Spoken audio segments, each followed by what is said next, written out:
Hey, it's Nathan, here to bring you your dose of Karen meltdowns that ended in fatal justice. From a Karen forcing her way through an occupied revolving door by disrespecting authorities, to a lone Karen determined to prove a point to an entire restaurant after a stranger leans over with a quiet concern about her meal. It was November 8th, 2016, in Stamford, Connecticut. The morning air was cool and overcast, with temperatures hovering around 48 degrees Fahrenheit. Light foot traffic moved steadily through the commercial district as office workers arrived for the day. The building lobby featured polished tile flooring and a revolving door system at the main entrance. Fixed laminated safety glass panels flanked the doorway, secured within aluminum framing designed to hold the glass in place, even if fractured. Vanna Glint, 40, worked in property management coordination, overseeing tenant relations, inspections, and lease documentation across multiple buildings. She was scheduled to attend a morning walkthrough at 8:30 a.m. and had already expressed frustration about running behind after a delayed conference call. Colleagues described her as someone who prioritized efficiency and frequently complained about slow foot traffic interfering with her schedule. That morning, two individuals were already inside the revolving door compartment, rotating slowly as they maneuvered bags and briefcases through the exit. Vanna approached at a brisk pace. Without waiting for the compartment to clear, she placed both hands against the glass wing and pushed forward despite the occupied space. The internal braking system resisted the forced acceleration, limiting movement until the occupants cleared. She leaned her weight into the panel. The mechanism stalled under opposing force. Her right hand compressed briefly between the moving glass wing and the vertical frame. She jerked backward to free herself. The abrupt shift in momentum destabilized her footing on the polished tile. Her heel slid laterally, and her balance shifted sharply to the side. She fell toward the adjacent fixed sidelight panel. Her shoulders struck the laminated glass with substantial force. The panel fractured instantly, spiderweb cracks radiating from the impact point. The aluminum mullion flexed under the load. The lower anchor channel partially separated from its fasteners, allowing the fractured panel to bow inward beyond normal tolerance. The glass remained largely intact due to its interlayer, but the displacement exposed a rigid, jagged laminated edge where the panel had pulled free. As her upper body continued forward, her neck made direct contact with the exposed edge. The displaced laminated glass and deformed aluminum framing created a fixed cutting surface. The impact produced a deep lateral laceration along the left side of her neck. Witnesses described an immediate spray of blood against the tile and revolving door panel. She collapsed through the compromised opening, landing partially inside the lobby and partially within the vestibule threshold. Blood pooled rapidly beneath her head and shoulders, spreading across the tile. A nearby office worker pressed his jacket firmly against her neck in an attempt to stem the bleeding, while another bystander called emergency services. Vanna remained conscious for less than a minute. Her breathing became rapid and shallow. The bleeding was forceful and rhythmic, consistent with major vascular involvement. Her skin grew pale as blood volume dropped rapidly. Within moments, her movements weakened and she lost consciousness before paramedics arrived. Emergency responders reached the scene within 8 minutes. They applied pressure dressings, initiated advanced life support, and documented significant blood loss. She was transported to a hospital less than 2 miles away. Despite emergency surgical intervention, she was pronounced dead shortly after arrival. The official cause of death was exsanguination due to a deep neck laceration involving major vascular structures, resulting in hypovolemic shock. Building management secured the entrance and cordoned off the area. Police documented the fractured panel and collected witness statements. Inspectors later confirmed that the laminated safety glass and framing system met applicable codes and had been properly installed. The structural failure occurred when forceful lateral impact displaced the lower anchor channel and deformed the mullion beyond design limits, not due to a pre-existing defect. No criminal charges were filed. The incident was ruled accidental. The damaged glazing system was replaced within 48 hours, and additional signage was installed reminding occupants to allow the revolving door compartment to clear before applying forward pressure. It was February 14, 2015, in a crowded subway station in New York City. Evening rush hour was underway, and the platforms were packed with couples and travelers moving on habit rather than awareness. Trains arrived and departed on schedule. Escalators ran continuously, funneling dense foot traffic between levels in a steady mechanical flow. The station was loud, humid, and compressed, with little room for hesitation or error. Jane Tuffin was 38 years old and worked as a project coordinator for a regional marketing firm. Her role required constant schedule management and rapid problem-solving under deadline pressure. Co-workers later described her as efficient but easily frustrated, particularly when plans were disrupted. Transit police records showed she had been cited once several years earlier for disorderly behavior during a service delay, after refusing to clear an escalator landing during a backup. That evening, Jane exited the wrong train car and missed her intended transfer by seconds. As the doors closed, she pivoted sharply and moved against the flow of passengers toward the nearest escalator, already carrying people downward. Witnesses later described her behavior as urgent and aggressive, forcing her way through the crowd and ignoring shouted warnings from nearby commuters as she rushed toward the moving stairs. The escalator was clearly operating in the downward direction, with indicator lights active and a full stream of riders descending. Rather than waiting or moving to the opposite bank, Jane stepped directly onto the escalator, brushing past descending riders and attempting to force her way upward against the flow. The moving steps immediately disrupted her balance. Her posture leaned forward as she tried to climb, placing her weight unevenly while the escalator continued pulling downward beneath her. As she reached the lower landing, where the moving steps flattened into the fixed metal comb plate, her foot failed to clear the transition. The sole of her shoe caught in the narrow interface between the moving step and the stationary plate. The escalator did not stop immediately, as the comb plate safety switch failed to trip for several critical seconds. The trapped foot was pulled backward as the descending steps and pressure from riders behind continued driving her body forward. The sudden arrest of her lower body caused her knee to twist violently, dislocating under the force. Her torso pitched forward and downward as the escalator continued moving. With no ability to recover her footing, her body folded at the waist. The force drove her head and shoulders sharply downward while her foot remained pinned, transmitting violent flexion and axial compression through her neck. Multiple witnesses reported hearing a sharp cracking sound as her body went limp. The escalator continued moving for several seconds, with the weight and movement of the descending crowd contributing to the sustained force that drew her folded body partially beneath the steps. Nearby couples and travelers recoiled and scrambled away as emergency stop buttons were pressed. By the time the mechanism halted, Jane was motionless and unresponsive. Station staff reached her within moments and initiated emergency procedures. She showed no signs of consciousness or voluntary movement. Emergency medical responders arrived shortly after and pronounced her dead at the scene. The medical examiner later determined the cause of death to be a catastrophic cervical spine fracture at the base of the skull. The injury resulted from violent neck flexion and compression caused by the sudden entrapment and forward momentum of her body. The fracture severed the spinal cord immediately, stopping respiratory function and causing instant loss of consciousness. There was no opportunity for intervention or recovery.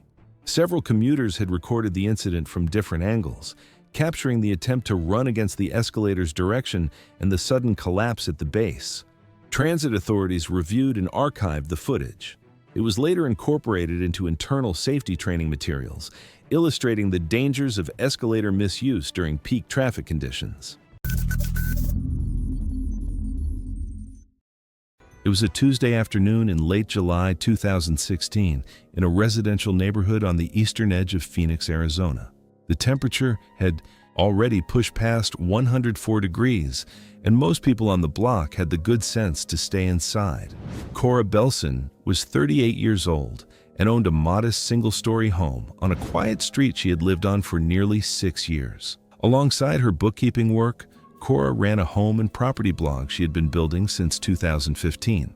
It had grown steadily to a few thousand readers, mostly homeowners interested in renovation and property management. She wrote with authority on everything from landscaping to boundary disputes, and her readers trusted her recommendations. The fence situation with her neighbor had made it into at least one post, framed as a case study in how to handle difficult neighbors on your own terms. Cora was the kind of neighbor who kept a mental log and acted on every item, whose trash can stayed out too long, whose dog wandered too close to her garden, whose fence post leaned 2 inches in the wrong direction. She addressed all of it, directly, and without much patience, for pushback. Her neighbors knew better than to dismiss her complaints. That never went well for anyone. The dispute with the man next door had been building all summer over a section of shared fencing where Cora believed he had made modifications without consulting her. From that point forward, anything connected to that fence was a matter of principle, and she had made that clear to anyone who would listen. So when he noticed a wasp nest on that same fence post in mid-July and told her it was large enough to need a professional, that he had already looked into getting someone out, Cora shut it down immediately. It was her fence, her nest, and her call. He backed off.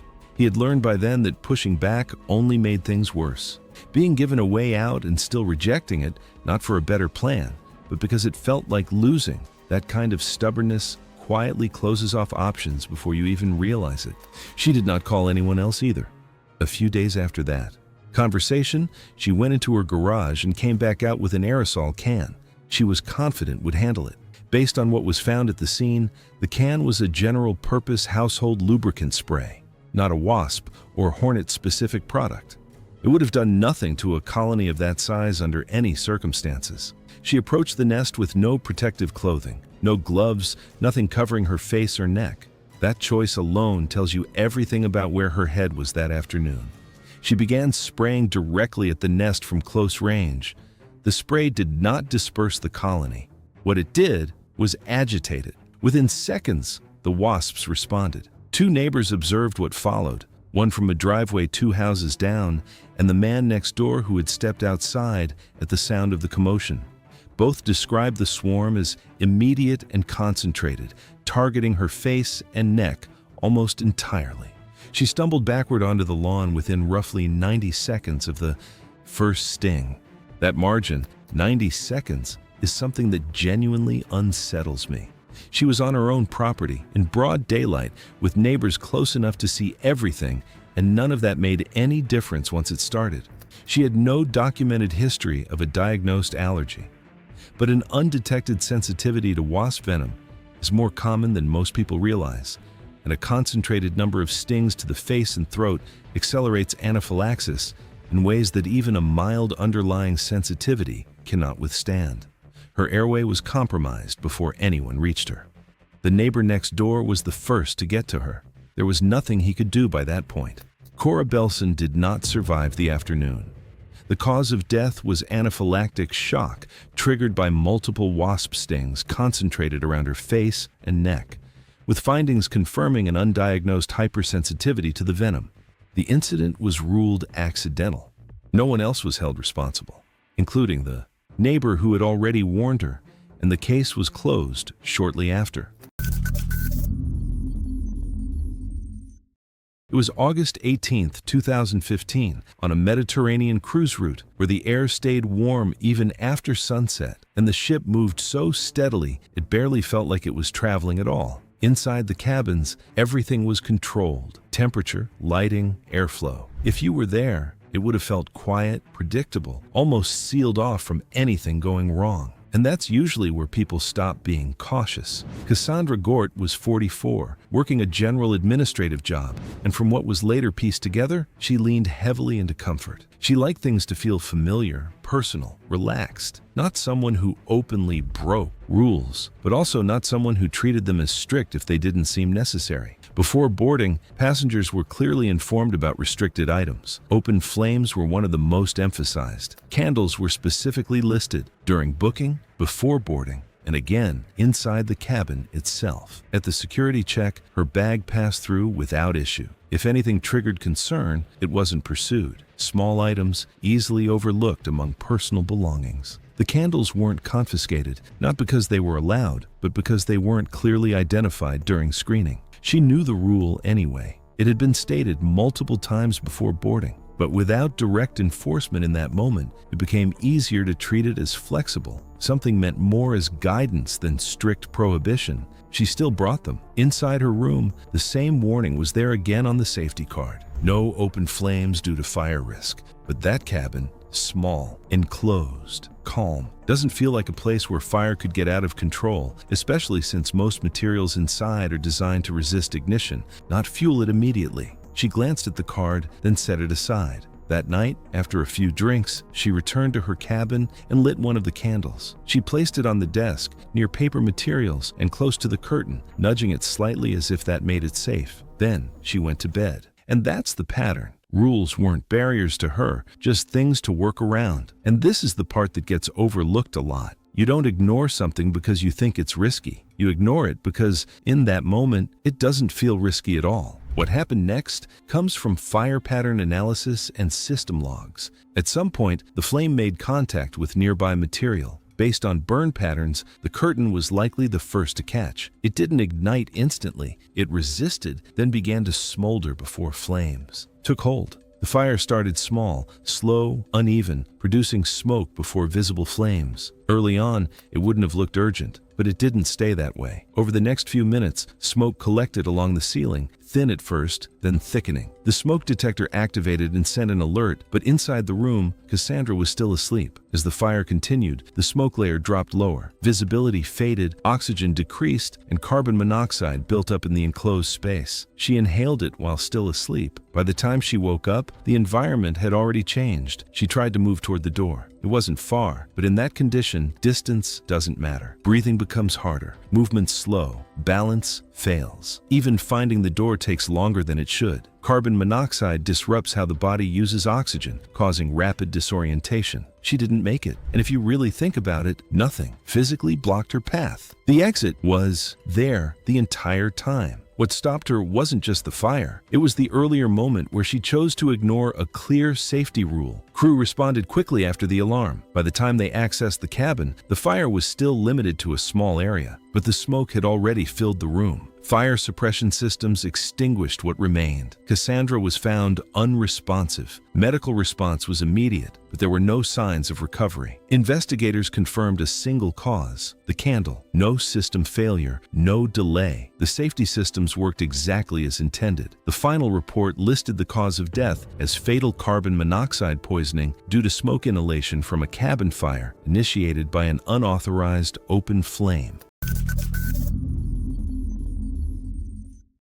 It was June 3, 2016, in a suburban neighborhood outside Sacramento. Quiet street, fenced yards, nothing unusual at a glance. Single-story homes, dry lawns, and low trees lining the fences, close enough that it's easy to notice what your neighbors are doing without really trying. Sheila Durney was 49 and worked from home doing freelance bookkeeping, so she was around most of the day. Over time, she got used to treating the space around her like it was partly hers, even when it wasn't. If something crossed into her side, even a little, she acted like she had a say in it. She didn't ask, didn't check, and didn't like being corrected. When neighbors pushed back, she brushed it off or argued it down. She had a habit of minimizing things, turning someone else's concern into something small or exaggerated. In her mind, she wasn't crossing a line. She was just being practical. If it looked fine, then it was fine. The tree next door had branches that stretched over the fence just enough for the fruit to hang within reach. That was enough for her. She started picking from it regularly, not once in a while, but often enough that it became routine. Step outside, grab one, sometimes two, move on.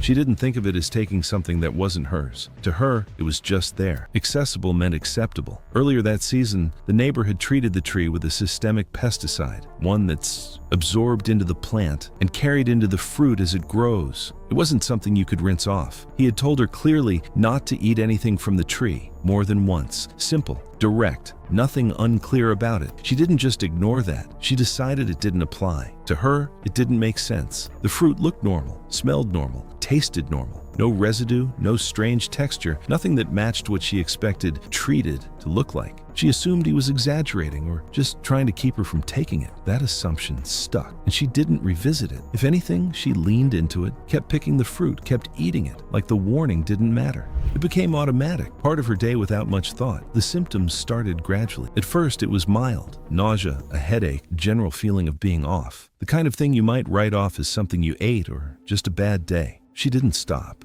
She didn't reconsider what she'd been eating. She just moved past it, but the exposure continued. Over the next few days, the symptoms became more noticeable. The nausea lingered. The dizziness showed up more often. There were moments where she had to steady herself, where her balance slipped just enough to notice. Her energy dropped, and normal tasks started taking more effort. And still, no change. Even as it got worse, she didn't adjust her behavior. Either she didn't connect it to the fruit, or she dismissed the idea entirely. She had already decided it was safe, and that decision didn't shift just because her condition did. She kept eating it. What she didn't realize was how the exposure worked. The pesticide involved was a restricted-use organophosphate, the kind that requires a licensed applicator and carries clear warnings about fruit consumption windows that can run weeks or even months. It wasn't something that caused an immediate reaction, but it built up in the body over time. Small amounts, repeatedly consumed, could accumulate to dangerous levels. By the time the symptoms became severe, that buildup had already reached a point her body couldn't recover from. She was later found unresponsive inside her home. When everything was reviewed, there were no signs of anything sudden or external. What stood out was the pattern. Fruit collected from the neighboring tree, partially eaten over several days. The timing of her symptoms matched that pattern. The treatment of the tree had been documented earlier that season, and the type of pesticide used was consistent with one that remains within plant tissue. The cause of death was determined to be pesticide toxicity from repeated ingestion. The neighbor was investigated but not charged. Authorities found no grounds to pursue it. The pesticide had been applied legally by a licensed contractor and was properly logged. The warning he had given her was corroborated by 2 neighbors who had been present during at least one of those conversations. There was no evidence he had encouraged her to take the fruit or had any reason to believe she was still doing so after the warning. The tree remained on his property. The case was formally closed as an accidental death.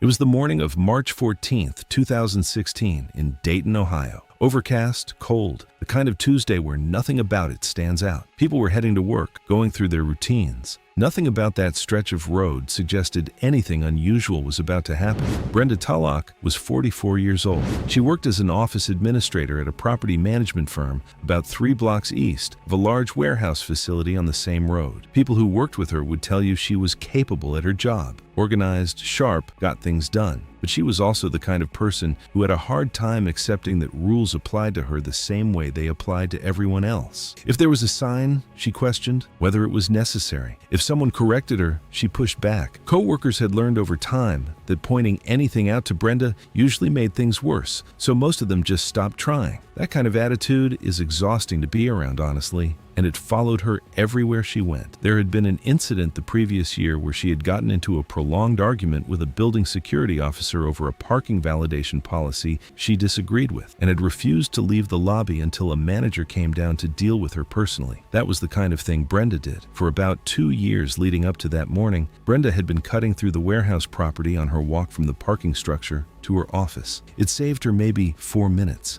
The corridor she used had signage discouraging unauthorized foot traffic, but nobody had ever formally stopped her, and that was all Brenda needed to keep doing it. In her mind, she had been doing it long enough that it had become her route, something she was entitled to. March 14th started like any other morning as she parked, grabbed her bag, and headed toward the warehouse corridor around 8:20 a.m. Except that morning, there was a worker standing at the entrance. He was in his late 20s, and he was there specifically to keep people out. The corridor had been treated with a solvent-based industrial floor sealant the previous evening as part of a scheduled maintenance cycle. That type of product releases heavy vapors during and after application, and the manufacturer's guidelines required a minimum of 24 hours of active ventilation before the space could be safely re-entered. The ventilation system for that section of the warehouse happened to be offline for unrelated repairs, meaning the fumes had been accumulating overnight in a confined corridor with little to no airflow. The worker explained this to Brenda. He told her the corridor was closed, told her the air inside was not safe, and told her she needed to use the outer walkway instead. A second warehouse employee was standing nearby and heard the entire exchange. By their account, Brenda did not hesitate. She told the worker she had been walking through every morning for years and that no one had ever stopped her before. When he held his position and repeated the warning, she told him he had no authority over her, stepped around him, and walked into the corridor. He called after her twice. She kept walking. She made it approximately 38 feet inside before her pace began to slow. Witnesses later described her appearing unsteady, reaching briefly toward the wall before she collapsed. The worker at the entrance did not see her go down immediately. It was the second employee, who had followed at a distance out of concern, who spotted her on the ground and raised the alarm. By the time anyone reached her, Brenda had been unconscious for several minutes inside a poorly ventilated enclosed corridor where solvent vapors had accumulated to high concentrations overnight. There was not a lot that could be done at that point. She was unresponsive when workers reached her, having already been exposed to a sustained concentration of toxic fumes. Brenda Tulloch was pronounced dead at the scene. The cause of death was acute toxic inhalation. Both workers provided statements to authorities, and their accounts were consistent with one another. The corridor was sealed off, the facility was reviewed, and the case was closed. It was September 18, 2018. A major sports venue in Missouri, United States was at capacity. Concrete concourses vibrated as halftime released tens of thousands at once. Movement stalled immediately. Lines formed everywhere, concessions, exits, and most visibly outside the women's restrooms along the lower concourse. Security struggled to keep order. Lauren McBee was 36 years old. She worked in event coordination for a regional marketing firm, a job built around controlling schedules, movement, and logistics under pressure. Friends described her as efficient, but easily irritated by delays. Waiting frustrated her. Disorder bothered her. She believed most crowd problems came from people not knowing how to move. That night, those traits followed her into the stadium. As halftime peaked, Lauren joined a restroom line that stretched beyond posted capacity. Several stalls inside had been closed due to ongoing plumbing issues, noted on a printed sign taped to the door. Maintenance crews were working inside. Attendants directed foot traffic and asked patrons to wait. Lauren refused. Witnesses later described her pacing near the entrance, loudly criticizing the line and the women ahead of her. She accused others of cutting, demanded the door be opened, and complained that people didn't understand how lines worked. Phones came out. A few spectators began recording. The restroom door she focused on was locked from the inside. Maintenance had secured it while addressing an overflow, and the latch had already been under repeated stress from earlier attempts to force it open. Lauren kicked the door once, then again. Each impact echoed down the tiled corridor. An attendant told her to stop. She ignored the warning. On the next kick, the compromised latch gave way. The door swung inward suddenly. Lauren was already leaning forward mid-strike and had no time to regain her balance. She stumbled through the doorway and fell headfirst into the restroom. Her right temple struck the edge of a porcelain sink. The impact fractured her skull. She collapsed face down on the tile and did not move. Blood pooled beneath her head within seconds. Bystanders hesitated, some continuing to film. Nearly a minute passed before anyone checked her responsiveness and called for help. Paramedics arrived quickly. Lauren was unconscious with severe head trauma and no purposeful movement. She was transported to a nearby hospital, where scans showed extensive bleeding inside her brain. Doctors identified a massive intracranial hemorrhage. The force of the impact ruptured multiple blood vessels, causing rapid swelling that compressed critical brain areas. Despite emergency treatment, the damage was irreversible. Lauren never regained consciousness and was pronounced dead later that night. Stadium surveillance footage confirmed the sequence, including repeated kicks to the door and the latch failure under strain. The death was ruled accidental. In the weeks that followed, the stadium replaced restroom latches and revised halftime crowd control and maintenance protocols. It was July 18, 2016, in Mesa, Arizona. Afternoon temperatures had climbed above 105 degrees Fahrenheit, pushing most activity indoors. Along a commercial stretch of East Main Street, a small, independently operated hair salon occupied a single storefront. Sunlight reflected off the front windows across light-colored tile flooring. The air conditioning system ran continuously against the desert heat. 4 styling chairs faced wall-mounted mirrors, and a shampoo station sat behind a half-wall partition near the rear. Kestra Vant, 38, arrived for a scheduled haircut.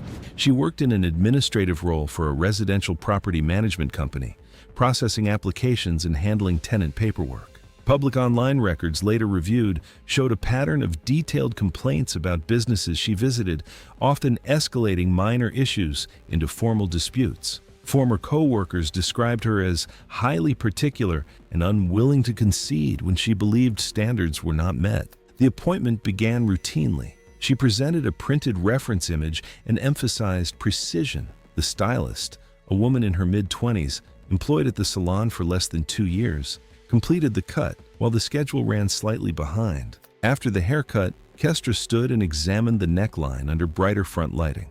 2 clients later told investigators she began identifying small differences between the result and the reference photo. The stylist offered to make immediate corrections. Kestra declined further adjustment and instead initiated a sustained argument about competence and professionalism. Witnesses stated her tone escalated. She questioned the stylist's training, criticized the delay, and referenced her history of posting public reviews. The stylist attempted to de-escalate and again offered to correct the cut at no charge. Kestra continued the confrontation, drawing attention from everyone inside. During the dispute, she shifted focus to the salon setup. She moved toward the shampoo area behind the partition, stating she intended to document what she described as unsafe conditions. The stylist advised her the wash station was restricted to staff. Kestra proceeded past the barrier despite the instruction. As she entered the area, the tile was damp from recent use. A commercial salon hairdryer sat beside the sink, powered by an extension cord running across the floor from a rear outlet. The basin still contained standing water from a prior rinse. Witnesses reported that Kestra gestured toward the equipment while continuing the argument. As she stepped forward, her sandal caught the extension cord stretched across the walkway. The cord tightened beneath her foot. She attempted to steady herself by reaching toward the countertop hairdryer, which remained plugged in. She lost balance and fell forward. Her forehead struck the rim of the sink before her upper body pitched into the basin. During the fall, the energized hairdryer slipped from her hand into the water while she remained in contact with it. Those present reported hearing a sharp electrical pop, followed by a steady humming sound. The device created a conduction path through the standing water and her upper torso. Electrical current traveled across her chest and right shoulder. Her muscles contracted involuntarily, preventing release. The head impact likely caused disorientation. The circuit did not immediately trip. The stylist moved to the rear outlet and disconnected the extension cord. By the time power was cut, Kestra was unresponsive against the basin. Staff lowered her to the floor and contacted emergency services. No breathing or pulse was observed. Responders arrived within minutes and documented cardiac arrest consistent with ventricular fibrillation. Defibrillation and advanced life support were initiated and continued during transport. Resuscitation efforts at a nearby hospital did not restore sustained cardiac rhythm. She was pronounced deceased later that afternoon. The medical examiner determined the cause of death to be accidental electrocution with contributing blunt force head trauma. Electrical burn patterns supported the conduction pathway described by witnesses. A subsequent safety inspection cited improper extension cord placement in a wet area and lack of ground fault protection. Required corrections were completed before the salon reopened. Investigators concluded the electrocution occurred when the powered device entered standing water while she remained in contact with it inside a restricted workspace. The incident was classified as accidental. It was a Saturday morning in late October 2017 in a small town on the outskirts of Tucson, Arizona. The air was dry, the range was open, and by mid-morning, everything had already gone wrong. Marcy Delvo was 41 years old and lived alone in a single-story home about 2 miles from the gun range that had been her personal enemy for the better part of a year. On top of her part-time work, Marcy ran a local advocacy YouTube channel she had started in early 2016. It was not large, a few hundred subscribers, but it was consistent. She posted videos documenting what she called community negligence, usually targeting local businesses or services she believed were operating without accountability. The gun range had already appeared in 2 of her uploads before that morning, both framing it as a noise hazard that local channels had failed to address. But Marcy had a particular quality that the people around her knew well. She did not let things go. A noise complaint that most people would file once and forget about was, for Marcy, the beginning of a campaign. She had contacted the range ownership multiple times over the course of several months. None of it produced the result she wanted, which was the range shutting down, or, at a minimum, limiting its hours significantly. What I find interesting about Marcy is that she was not entirely wrong about the noise. People who lived near that range had complained before. The difference was that everyone else eventually moved on.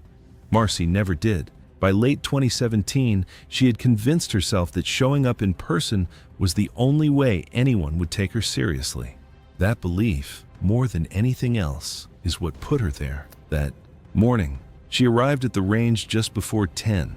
It was a Saturday, which meant the place was active. Several shooters were already on the lanes, bags down, running through their sessions. Marcy walked past the entry signage without stopping and made her way toward the main area where the range owner was speaking with a group near the far end. She was not there to listen. She had already decided how the conversation was going to go. The argument that followed was loud enough that multiple people on the range stopped what they were doing.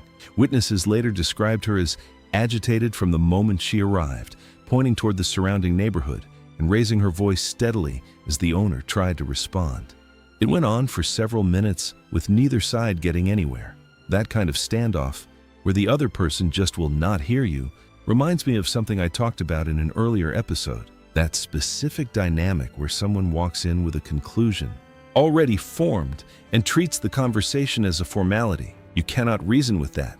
You can only wait for it to end. What happened next took only a few seconds. At some point during the confrontation, Marcy turned toward a nearby bench where a shooter had set down his range bag between sessions. The bag was unzipped. She reached into it. Witnesses said it looked deliberate, like she was trying to pull the firearm out to make a point about how carelessly weapons were handled on the property. The shooter, whose bag it was, had stepped back from the bench and was standing a few feet away. Nobody had time to react. The firearm was chambered. The moment her grip tightened and her finger slipped inside the trigger guard and pressed the trigger as she pulled it free, it discharged. The shot entered her upper right abdomen. She went down immediately. I think about that a lot. The shooter was right there. The bag was right there. Not a single person in that space expected her to reach in. That is the thing about someone who is fully committed to making a point. They stop calculating risk entirely. Other shooters moved toward her. There was nothing that could be done at that point. Marcy Delvo was pronounced dead later that afternoon. The cause was a single gunshot wound to the upper abdomen, resulting in fatal damage to her liver and the vessels surrounding it. Blood loss was the determining factor. The manner of death was ruled accidental. The shooter faced no charges, given that he had not been in contact with the firearm at the moment it discharged. The range remained open. The case was closed. It was May 11th, 2018, along an Alaska cruise route, where the air carried a cold edge even during the day, and the ship eased toward a dock surrounded by dark water and steel structures. As the vessel prepared to berth, the open deck shifted from a viewing space into a working one. Crew moved with purpose, sections were clearly marked off, and the tone turned controlled. If you were standing there, you'd notice that shift immediately. Painted lines marked boundaries across the deck. Signs warned about moving equipment and high-tension lines, while crew directed passengers to stay back, repeating instructions as operations began. This wasn't a suggestion. It was a working zone, designed to keep distance between people and machinery. Angela Cragg was 39, working in a logistics-related role, and from what was later gathered, she relied heavily on her own judgment in operational settings. Not reckless, methodical. The kind of person who believes that if something is understandable, it's manageable. That risk isn't eliminated by distance, but by awareness. She was traveling with family and moved toward the outer deck to watch docking more closely. Her husband noticed immediately. He had experience working at sea, the kind that lets you recognize danger before it looks dangerous. He stopped her near the boundary, explaining how the winches worked and why the area wasn't just restricted, it was hazardous. He explained it the way you would to someone you don't want to lose. She listened, but not in the way he needed her to. She followed what he said, even nodded at parts of it, but the shift happened quietly. Not dismissal, interpretation. She wasn't rejecting the risk, she was reframing it. Position and awareness. She believed those were enough. That danger came from carelessness, not proximity. He told her no, firmly. Stay behind the line. She didn't argue, just gave a small acknowledgement, the kind that ends a conversation without agreeing. For a moment, she stepped back, enough to make it look settled. Then their daughter needed attention in the room. Her husband hesitated, looked at her once more, and left. The second he was gone, she moved forward again, not to break a rule, but because she believed she understood the system well enough to stand closer to it. Mooring operations were already underway. Thick lines stretched from ship to dock under heavy tension, controlled by powered winches feeding onto rotating drums. Angela positioned herself within a few feet of the machinery, inside an area already marked off limits. What stands out is how normal everything looked. The motion is steady, controlled, almost slow, and that's exactly what makes it easy to misjudge. She had already decided the system was predictable, and that predictability meant safety. The sequence is clear. The winch engaged, pulling the line under load as the drum rotated steadily. The tension in that system was far beyond what a person could resist. Angela remained within range. At some point, a loose section of her clothing made contact with the moving mooring line just before it fed into the drum. From there, there's no delay. The line tightened, dragged the fabric forward, and as it wrapped onto the drum, it pulled her in, her arm following before she could react. Crew rushed to initiate the emergency stop, but the system didn't halt instantly. The drum continued briefly under load. That short delay was enough. By the time it stopped, she had sustained critical crushing injuries. The coroner's final report listed the cause as fatal entanglement and crushing injuries after breaching a designated mooring hazard area. Angela Cragg didn't ignore something she didn't understand. She trusted that understanding too much. It was August 14, 2017, at a coastal marina along the Gulf. The docks were calm that afternoon, boats sitting steady, lines tied clean, water barely moving. It looked routine, the kind of setup that only works because everything is exactly where it's supposed to be. Her name was Colleen Kessler, 52, and she had rented a slip for the weekend. She worked in office administration and was known for being controlling about details. Everything had to match her standards or she treated it like a problem. That didn't stay at work. She had a habit of inserting herself into situations that didn't involve her, especially if something looked wrong in her eyes. She didn't ask questions, didn't double-check, didn't wait. She assumed she understood what she was looking at and acted on it. If someone pushed back, she tended to double down rather than reconsider. To her, being confident felt the same as being correct. That weekend, she kept coming back to one specific line tied along the dock a short distance from her slip. It ran from a cleat down into the water, at a tight angle, with no visible boat attached. To anyone familiar with the layout, it was clearly part of a fixed navigation marker system, something placed to guide boats safely out of a shallow section near the marina exit, but she didn't see it that way. What she saw was a mistake, a loose line, something set up poorly, something drifting too close to her space. So she decided to fix it. The first time, she untied it and pulled it over a bit, retightening it where she thought it made more sense. It gave her more room, at least visually. Nothing reacted. No one stopped her. That was enough confirmation for her. Later, she came back and adjusted it again, then again, the next morning. Each change was small, just inches at a time. But that line wasn't meant to be adjusted at all. It was connected to a weighted anchor holding a navigation marker in a precise position underwater. Moving the line changed the marker's placement, and that placement mattered. It marked the safe path between deeper water and a rock shelf that sat just below the surface near the exit. By the time she was ready to leave, the marker had been pulled off its intended line enough to misrepresent the safe route. She untied her own boat and stepped aboard, moving out at a slow, controlled speed. From her perspective, everything looked fine. The water was calm, visibility clear.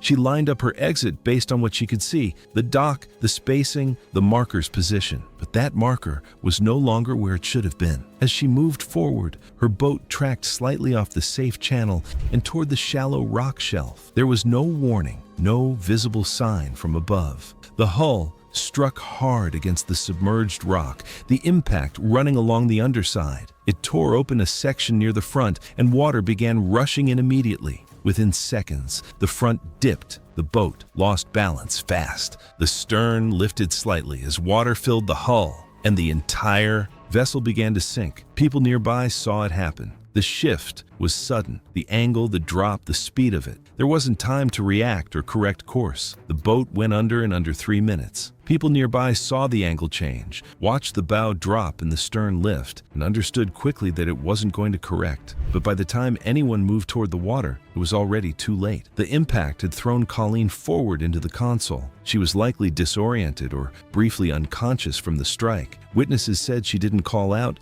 didn't appear in the water, didn't surface. She went down with the boat. The navigation marker had been displaced. The anchor line she had repeatedly adjusted over the weekend had shifted the marker enough to mislead her own exit path. It wasn't a large movement, but it didn't need to be. The safe channel was narrow, and even a small change in reference could push a boat into shallow water. The case was ruled accidental. The marina was not found liable. The marker system had been correctly installed and documented, with no way to anticipate tampering between arrival and departure. The marker was repositioned afterward, and a second fixed buoy was added near the shelf as a precaution. It was September 12, 2017, near Springdale, Utah. Late morning light filtered into a narrow canyon where a maintained hiking trail clung to exposed rock. Sandstone walls closed in as the path narrowed to less than 3 feet. The air was still and dry, conditions that rangers often described as perfect and dangerously misleading.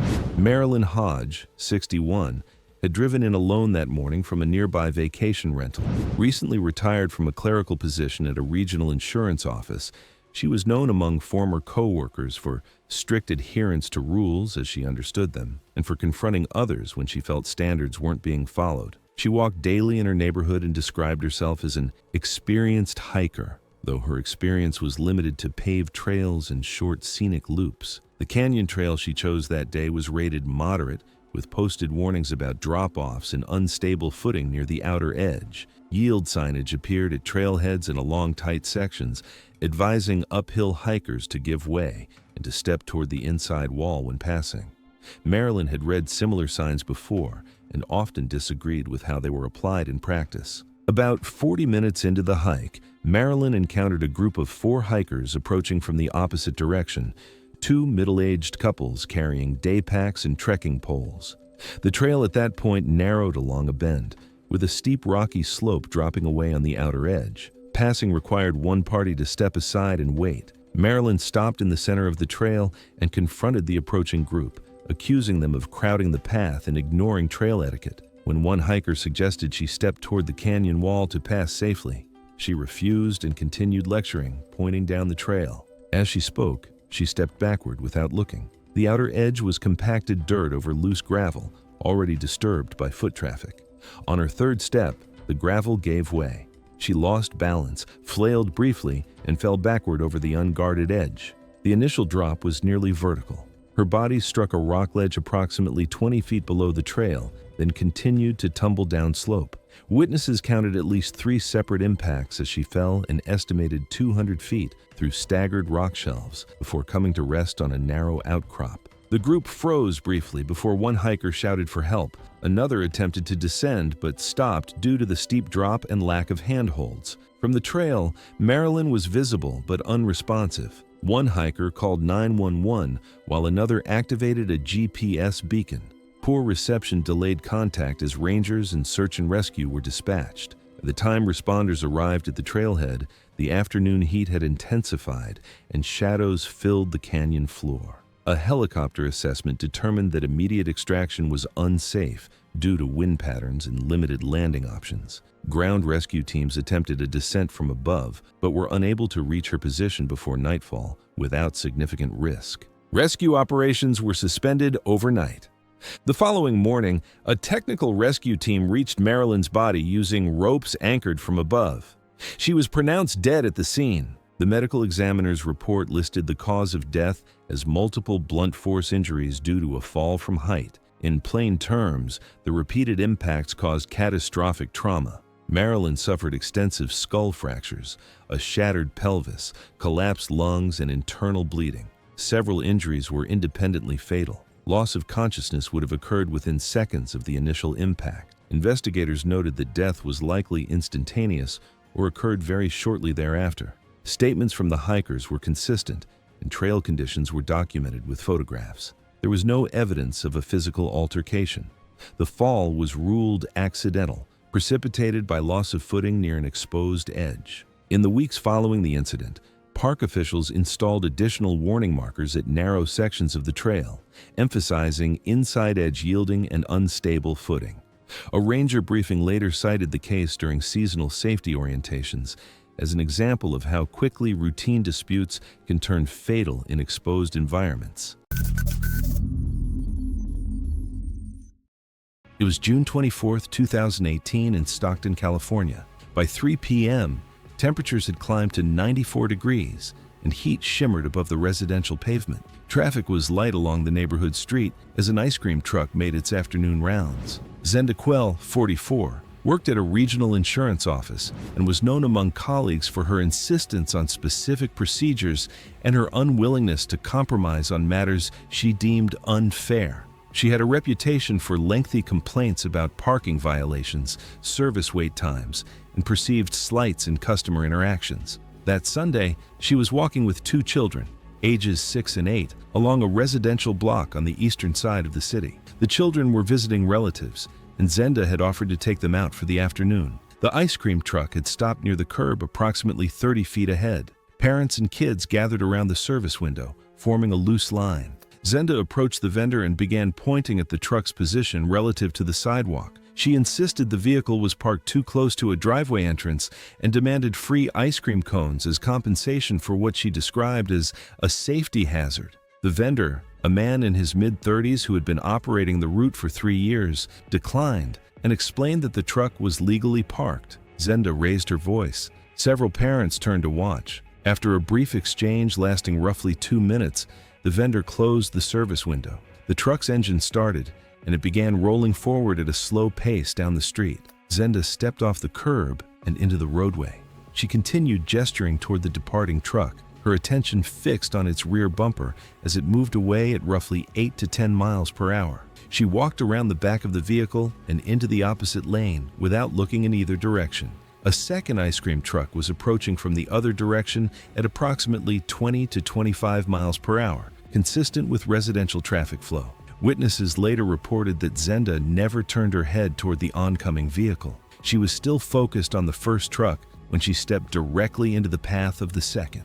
The driver of the approaching truck saw her and immediately applied the brakes. The tires skidded briefly on the hot asphalt, leaving visible marks that investigators later documented and photographed for their report. The vehicle swerved slightly to the right, but there was insufficient stopping distance to avoid impact. The front bumper struck Zenda at hip level. The impact knocked her onto the hood before she fell back onto the pavement. The truck continued forward a short distance before coming to a complete stop. Bystanders shouted and rushed toward the scene.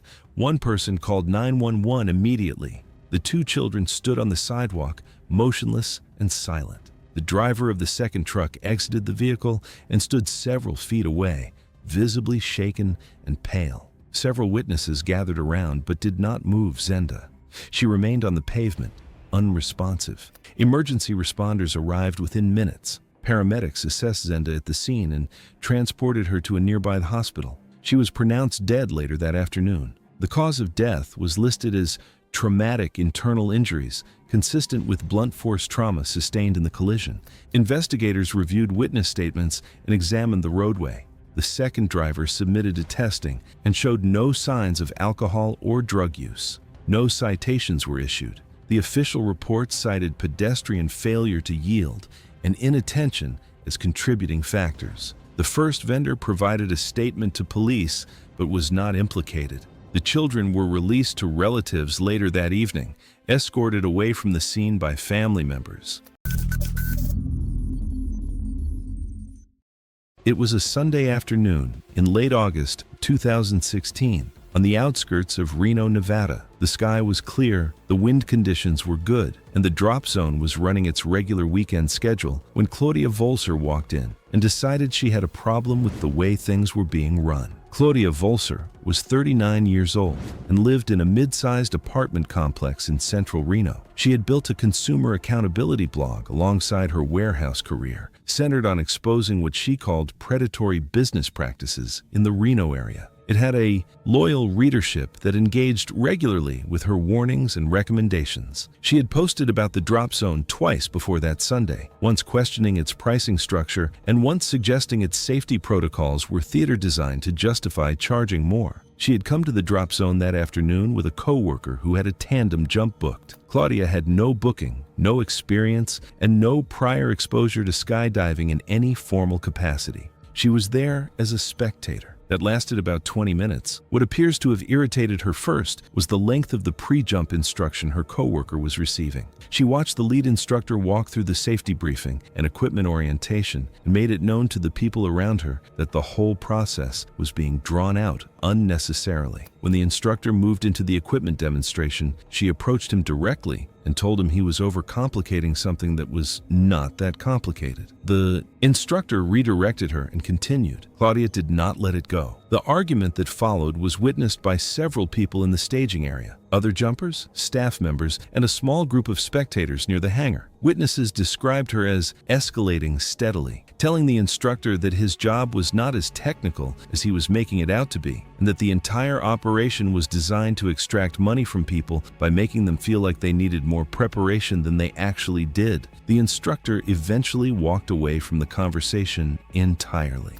That is when Claudia turned her attention to a younger staff member who had been standing nearby. That shift from the person who would not give her what she wanted to the one who might is something I have seen in almost every story on this channel where someone talks their way into something fatal. The lead instructor had held his ground. The younger staff member was newer, less certain, and had just watched a confrontation he was not equipped to navigate. Claudia told him she had completed AFF training at another drop zone. She had not, and that she just needed to be cleared for a solo jump. The staff member, assuming prior certification and failing to verify it through the system, relented. What should have followed was a complete equipment inspection, a solo jump assessment, an altitude and body position briefing, and a review of both primary and reserve deployment procedures. None of that happened. Claudia was issued a parachute rig that had been repacked earlier that week by a junior rigger. The required inspection and sign-off from a certified senior rigger had not yet been completed, a lapse that should have grounded the equipment. Claudia put the rig on with minimal oversight, was cleared through manifest without her credentials being properly verified, boarded the jump aircraft with a group of experienced jumpers, and said nothing to anyone about her actual experience level.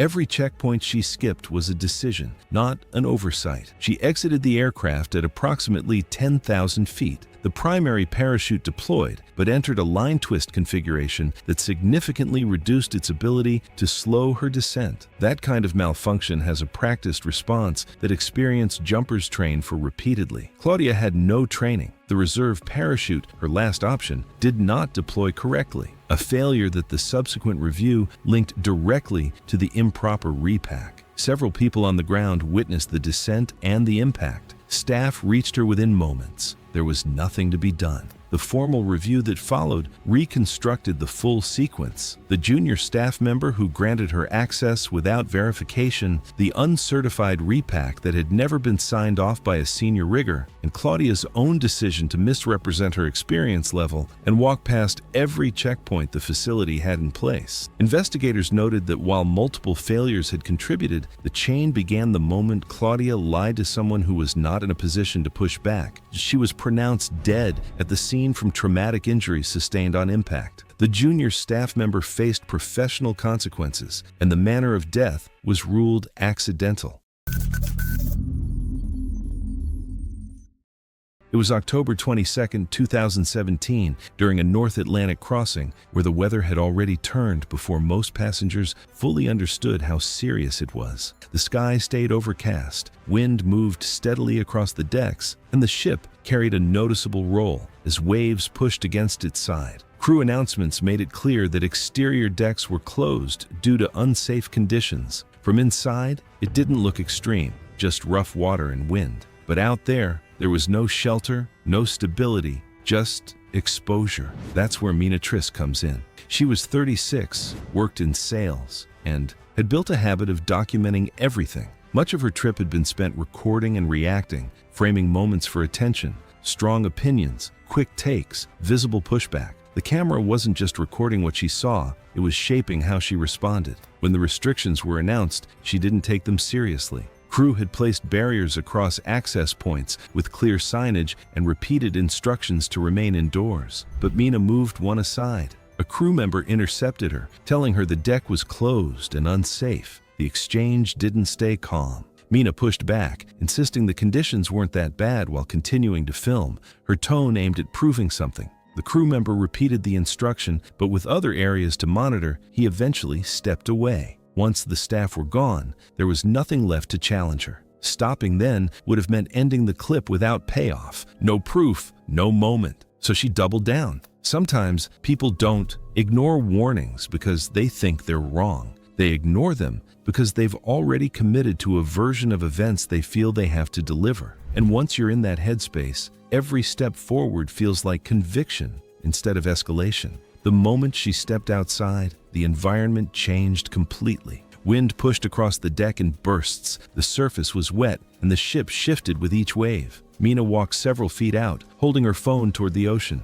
A gust hit from the side, forcing her off balance and dropping her to the deck. She stood back up. I want to stop here for a second because that fall mattered. It was the environment telling her exactly what it was capable of, plainly and without ambiguity. Most people would have heard it. Mina reframed it. Getting back up wasn't a near miss. It was footage. She raised her phone, stepped onto the lower rail support, and leaned forward against the top railing to stabilize herself while filming. Sudden wind came in intervals, each one shifting her stance slightly. And here's the thing about small adjustments in unstable conditions. They compound. Each one feels manageable on its own. Together, they close off your options without you noticing. Then, the ship rolled. Not dramatically, but enough to shift her balance as another gust hit at the same time. She grabbed the top rail, staying upright instead of stepping back. Another gust followed, stronger than before. Her body lifted slightly and tipped over the railing line. Her grip broke, and she went over. The phone stayed behind, propped at an angle against the base of the railing. Still recording, pointed outward at nothing but open water and gray sky. Wind moved across the microphone in long, unbroken rushes. No voices, no impact, just weather filling the frame where she had been standing moments before. That footage is the last record of her. Her family was notified 2 days later. Her mother said she hadn't known about the account, hadn't known about most of it. She said Mina had seemed happy the last time they spoke. Just before the trip, they talked about getting together at Christmas. It was August 3rd, 2016. By mid-afternoon, heat pressed down on a public marina in Clearwater. Rental traffic cycled steadily as jet skis returned to their slips, engines idling while wakes slapped against the docks. The water never settled. Boats moved constantly, churning the surface as dark clouds gathered offshore ahead of evening storms. Dana Whitaker, 47, stood near the rental dock with her phone raised, recording. She worked as a regional sales manager for a pool supply distributor, a role that rewarded persistence and confrontation. Co-workers later described her as aggressive in disputes and unwilling to concede fault, particularly when money or liability was involved. She frequently documented conflicts online, posting videos of arguments with service workers framed as proof that she stood her ground. Earlier that afternoon, Dinah rented a personal watercraft for a 2-hour slot. When she returned it near the end of her time, she pointed out a faint scuff along the lower hull and accused a 17-year-old dock attendant of causing the damage. The mark was minor and already noted in the rental log from a prior inspection. The attendant offered to call a supervisor. Dana refused, raising her voice, threatening legal action and continuing to record. As the dispute escalated, she stepped closer to the dock edge, moving past a temporary floating platform marked "No Load," which witnesses said she ignored. Her right foot slipped off the edge and she lost her balance. Donna fell sideways into the narrow gap between the floating section and a fixed wooden piling. Her torso dropped first, wedging her chest tightly into the space while her legs remained above the waterline. Moments later, a passing boat sent a heavy wake toward the dock. The surge drove the floating platform inward, slamming it against the piling and pinning Dana's chest. The pressure fractured several ribs and compressed her rib cage so tightly that her lungs could not expand. She screamed once, then struggled silently as her breathing became shallow and ineffective. Dock workers ran to the edge and tried to lever the floating section back using boat hooks and their own weight. The water pressure held it in place. Each small surge from passing boats tightened the compression again. Dana's movements weakened. Within minutes, she lost consciousness as oxygen deprivation progressed. When the water finally settled enough for the dock to shift outward, workers pulled her free. She was unresponsive and not breathing. Emergency services arrived shortly afterward, but resuscitation efforts were unsuccessful. Dana was pronounced dead at the scene. The coroner's report documented multiple fractured ribs, severe thoracic compression, and bilateral lung collapse. The sustained pressure prevented effective breathing long enough to cause irreversible hypoxic injury, followed by cardiac arrest. Marina surveillance footage confirmed Dana stepping past the warning sign before the fall. Her phone, recovered from the dock, contained the recording of the argument up to the moment she slipped. Her family initially threatened legal action, but after investigators reviewed the footage and inspection records, the lawsuit was withdrawn 3 months later. It was March 22, 2018, at a roadside checkpoint outside Phoenix. Cars moved forward in a slow, controlled line, each one stopping briefly before being waved through. Headlights stretched down the road, engines idling, everything moving at a steady pace. Felicia Luray was 44 and driving alone that night. She worked in insurance claims and was used to pushing until she got the outcome she wanted. That didn't stop when she left work. If something didn't go the way she expected, she didn't just let it pass. She challenged it, and if that didn't work, she pushed it further. Waiting wasn't something she handled well, and being told to move along without getting her point across bothered her. If she felt like something should be handled differently, she treated it like it was her place to say so. When she reached the checkpoint, the stop started the way it always does. She slowed down and pulled forward when directed, but instead of letting it stay simple, she shifted it. She started bringing up her driving record, like it needed to be checked or recognized right there. It wasn't part of what was happening, but she kept it going anyway, like it should matter in that moment. That's where things slowed down. Instead of finishing the stop and moving on, she held her position longer than necessary. The officer stepped away briefly toward a nearby vehicle, leaving her waiting in place while the line behind her started to back up. That pause stretched longer than it needed to. She remained in her vehicle at first, but her attention shifted away from the checkpoint itself. The process had already been interrupted, and instead of settling back into it, she stayed keyed in, watching, waiting, looking for something else to focus on. That's when the barking started. Behind her, secured in the rear section of that nearby vehicle, a service dog began barking. It was steady and loud, carrying clearly in the otherwise quiet stretch of road. At first, it was just background noise, but she didn't ignore it. She turned her attention toward it, watching it through the rear of the vehicle. The barking didn't stop, and instead of focusing on her own situation, she fixated on it. To her, it became part of the problem, something she shouldn't have to deal with while she was being held there. The longer it went on, the more it held her attention. She shifted in her seat, then leaned slightly to get a better view. The dog remained secured, moving within its confined space, reacting to the environment around it. The barking stayed consistent. That was enough. She opened her door and stepped out. Instead of staying where she was, she moved a few steps toward the rear of the nearby vehicle, close enough now that the sound was louder, more direct. She had a plastic water bottle in her hand. Instead of stepping back or leaving it alone, she made a decision to deal with it herself. She threw the bottle toward the dog. It wasn't forceful, but it didn't need to be. It was enough to trigger a reaction. The dog lunged forward against its restraint immediately. The movement was sudden and sharp, accompanied by a louder burst of barking. That's when she reacted. She stepped backward quickly, trying to create distance. She was already close to the edge of the lane, and behind her was a raised concrete curb. Her Her heel caught it. The backward motion didn't stop. With her weight already shifting, there was no time to recover. She lost balance and fell straight back. The back of her head struck the edge of the curb. It happened in a single motion. Throw, lunge, step back, fall. People nearby saw the entire sequence clearly. There was no contact between her and the dog at any point. The restraint held, and the distance remained. She did not get up. After stepping away, personnel at the checkpoint returned to the lane and found her lying unresponsive near the curb. The area showed no signs of additional movement or secondary impact. The position of her body and the injury were consistent with a direct backward fall onto the curb. The cause of death was determined to be blunt force trauma to the head. The officer and checkpoint personnel were cleared entirely. She had exited her vehicle without instruction and moved toward a secured area on her own. The service dog was evaluated by its handler and cleared for continued duty. No action was taken against the animal. It was formally closed as an accidental death.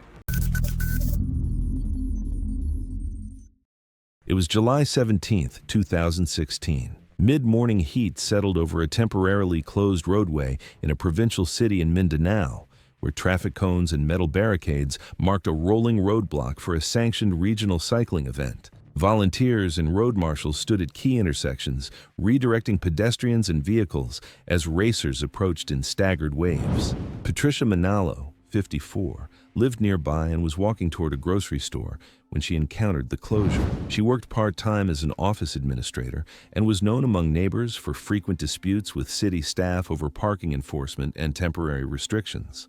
Friends described her as persistent and confrontational when she felt inconvenienced, especially by rules she hadn't personally agreed to.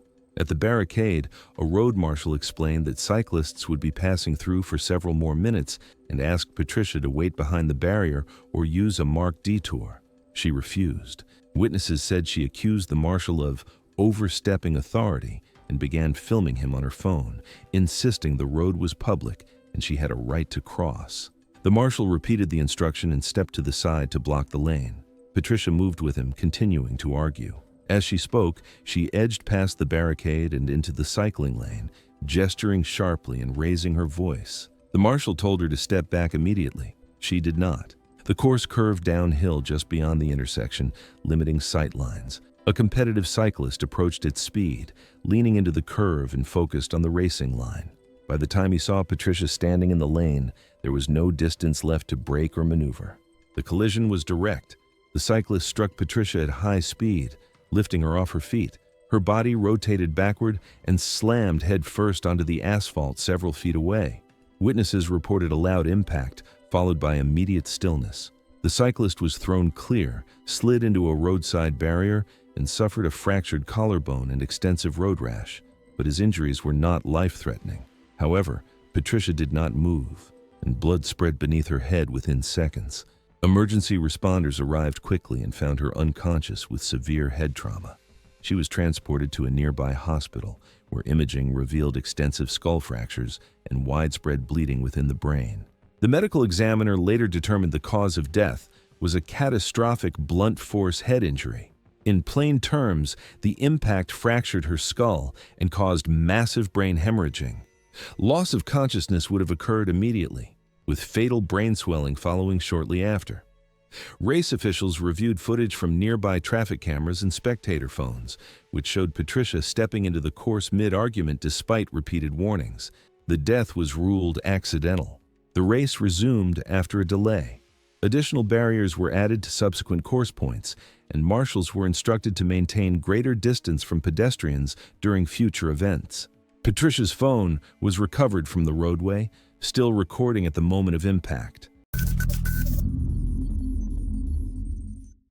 It was September 12, 2015, in Tallahassee, Florida. A 110-foot cell tower stood inside a fenced gravel lot on the eastern edge of the city, surrounded by chain-link barriers and posted high-voltage warning signs. The isolated service site sat away from nearby homes, with electrical equipment humming at the base. A contracted tower technician, 52, had arrived earlier that morning to service ground-level components inside a metal cabinet near the base. The gate was typically kept locked, but he had left it temporarily unsecured unsecured while retrieving equipment from his truck parked just outside the perimeter. High-voltage warnings in faded yellow and black lettering were posted along the fence and cabinet doors. Mavia Klatt, 35, worked in a medical billing office and had spent months posting complaints online about poor cell reception in her neighborhood. She frequently tagged her service provider in public posts, accusing the company of negligence and overcharging customers. In messages and comment threads, she insisted the nearby tower was not functioning properly and stated she would personally intervene if the issue was not resolved. That afternoon, after another dropped call, she drove to the tower site. When she saw the gate partially open, she entered the lot and began calling out toward the structure, demanding an explanation for what she believed was ongoing service failure. The contracted technician was inside a ground-level cabinet and had temporarily unlocked the tower's climb shield to access the ladder, leaving it unsecured while retrieving equipment from his truck. Mavia walked directly to the exposed ladder system and began climbing without a harness, helmet, or fall protection. When the technician stepped outside moments later and saw her several feet above ground, he ordered her to come down and warned her that the equipment was energized. She continued ascending despite the warning, insisting she had a right to inspect what she believed was faulty infrastructure. She climbed to approximately 35 feet before slowing near a mounted junction assembly supplying power to transmission components above. As she steadied herself on the ladder, she reached toward a thick cable entering the housing, attempting to locate what she believed was the source of the service problem. Witness accounts described a sudden flash, consistent with an electrical arc, followed by a sharp cracking sound. Investigators later determined she likely contacted an energized component or created a conductive path between live equipment and the grounded tower. The resulting shock would have been instantaneous. Her body stiffened briefly before she lost muscular control. She fell backward from roughly 30 feet. During the descent, she struck a horizontal crossbrace about 10 feet below, altering her trajectory before dropping the remaining distance onto the gravel surface. The technician called emergency services immediately and approached without moving her, recognizing the risk of spinal injury. Paramedics arrived within 8 minutes. She was unresponsive, pulseless, and had sustained catastrophic trauma consistent with both high-voltage electrical injury and a fall from height. Despite resuscitation efforts, she was pronounced dead at the scene. The medical examiner determined the cause of death to be combined electrocution and blunt force trauma. The tower operator confirmed the structure and electrical systems were functioning within regulatory standards at the time. No service malfunction was detected. Following the investigation, the contractor reinforced perimeter fencing, added redundant locking mechanisms to the gate, and reviewed site security protocols to prevent unauthorized entry during service intervals. Authorities ruled the death an accidental trespass-related electrocution resulting from unauthorized access to restricted infrastructure. Investigators found no evidence of equipment malfunction or operator negligence, concluding the tower had been operating within regulatory standards. The case was closed without charges.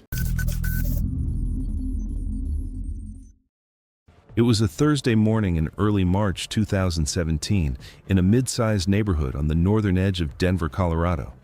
The sidewalks were still damp from an overnight frost, and the morning had barely warmed up by the time Denise Gruzdek walked through the front door of a small chiropractic office a few blocks from her home. Denise Gruzdek was 44 years old and worked as an office administrator for a small property management company. Outside of her day job, Denise hosted a small podcast she had. Launched in late 2015, built around the idea that patients who push back got better outcomes than those who simply followed what they were told.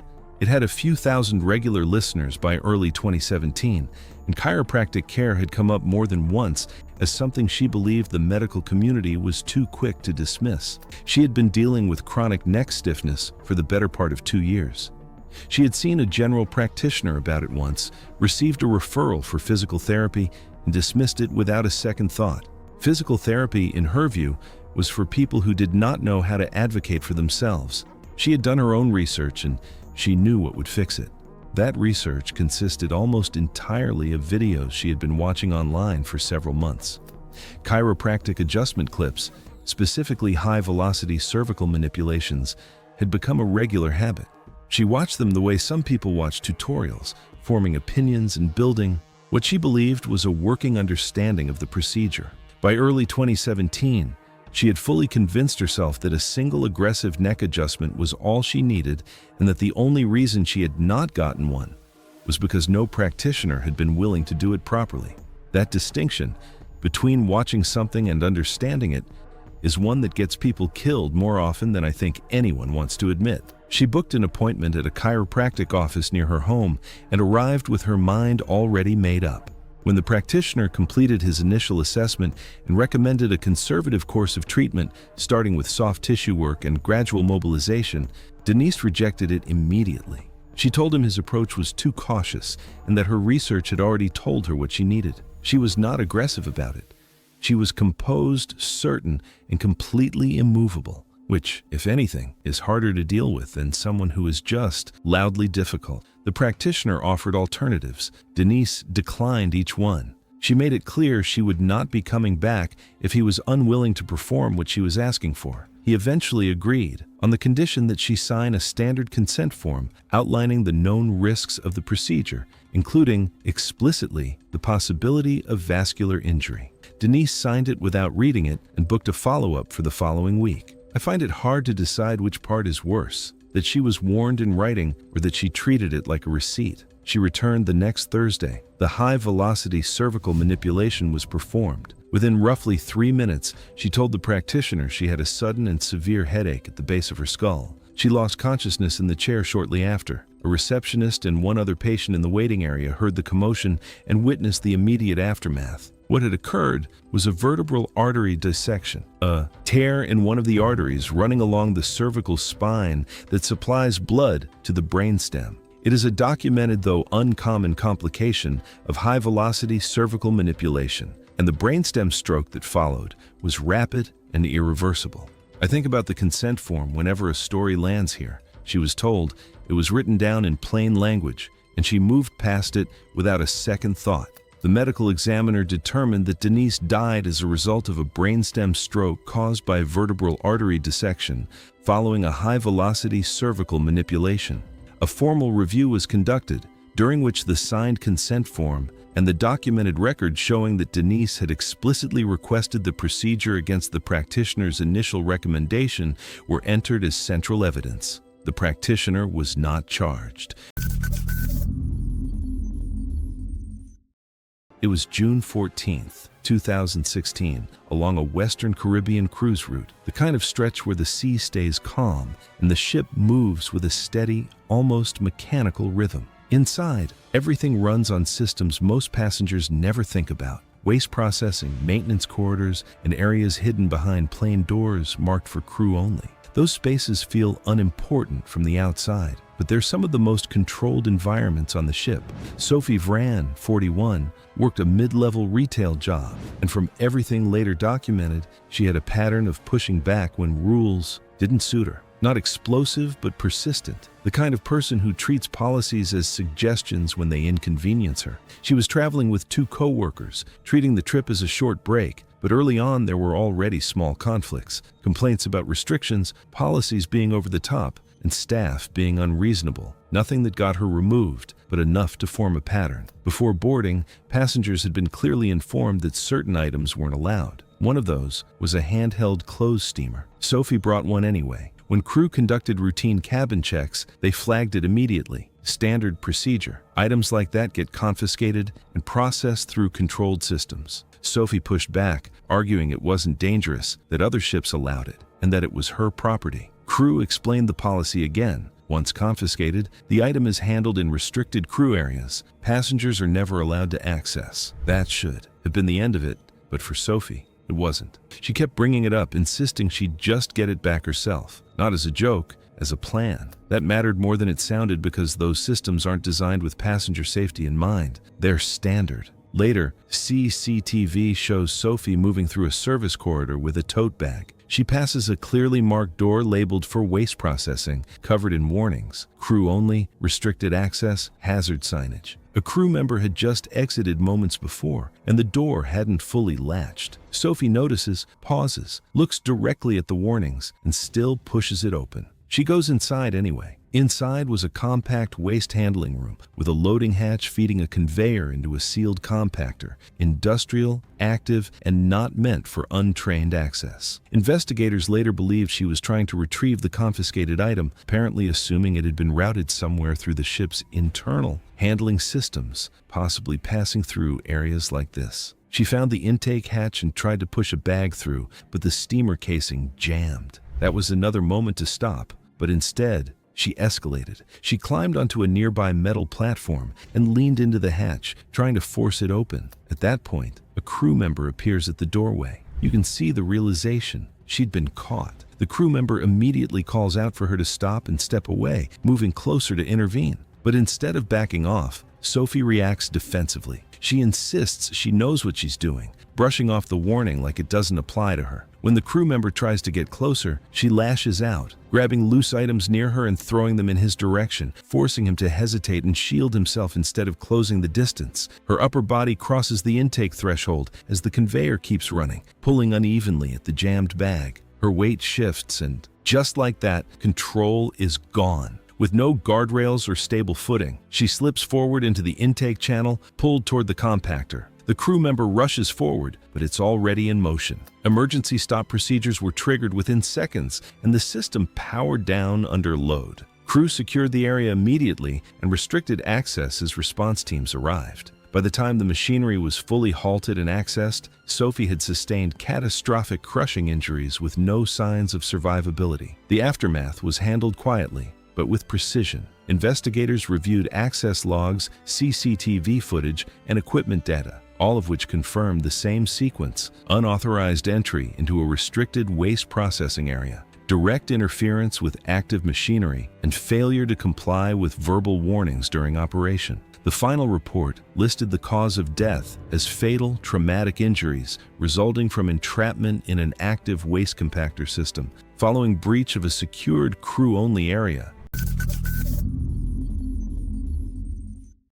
It was October 9, 2015, at a remote campground in northern Idaho. Small cabins spaced out along a gravel loop, surrounded by trees, with just enough distance between them to feel separate. Once it got dark, everything went quiet. No traffic, no background noise, just still air and a steady drop in temperature. Carla Ives was 55 and staying alone for the weekend. She worked in retail management, and that need to be in control didn't really turn off when she left work. If something was labeled, limited, or set up a certain way, she didn't just follow it, she questioned it. And if it didn't make sense to her, she ignored it. She didn't like being told how much she could use or what something was for. If it looked available, she treated it like it was just sitting there going to waste. And if no one stepped in to stop her, that was enough for her to assume it wasn't a real rule to begin with. She had a habit of testing things like that, starting small, then pushing further once nothing pushed back. Near the main area, there was a large stack of firewood set aside for cabin use. It was clearly divided, so each cabin got a set amount, enough for a controlled burn. The wood itself was freshly cut, still green, heavier than dry wood, and not meant for indoor use in a closed space. That part actually mattered, but it wasn't something she thought about. She noticed the stack the first evening and paused for a second, just looking at it. From her point of view, it didn't make much sense. Why was there that much wood sitting there when she'd only been given a small bundle? It looked unused, untouched, so she decided it didn't add up. To her, it felt like overstock, like whoever set it up had misjudged how much people would need. And if it wasn't being used, then what was the issue? So she took some. At first, it was just an extra armful, easy to justify. No one said anything. No one came over to stop her. That was enough. Later that night, she went back and took more. The next day, she did it again. Another trip, another load. At that point, it wasn't about needing it anymore. It was about the idea that it shouldn't just be sitting there unused. She took more than she could realistically burn in one night, stacking it up like she was planning ahead instead of overdoing it. Instead of using it outside or burning it gradually, she carried most of it into her cabin and stacked it along one wall. She wanted it inside, within reach, so she wouldn't have to go back out in the cold. It felt more efficient to her. Everything in one place, no extra effort. That night, the temperature dropped quickly. She sealed the cabin up, windows closed, door shut tight to keep the heat in. The space was small, and once everything was closed off, the air inside stayed trapped. She started a fire in the stove using the wood she had taken, but green wood doesn't burn cleanly. It smolders more than it burns, producing heavier smoke and releasing releasing more gases than properly dried wood. The stove still functioned, but without enough airflow, it didn't burn efficiently. After some time, she noticed the fire wasn't holding the way she expected. Instead of adjusting airflow or reducing the load, she added more wood to keep it going. That only made the burn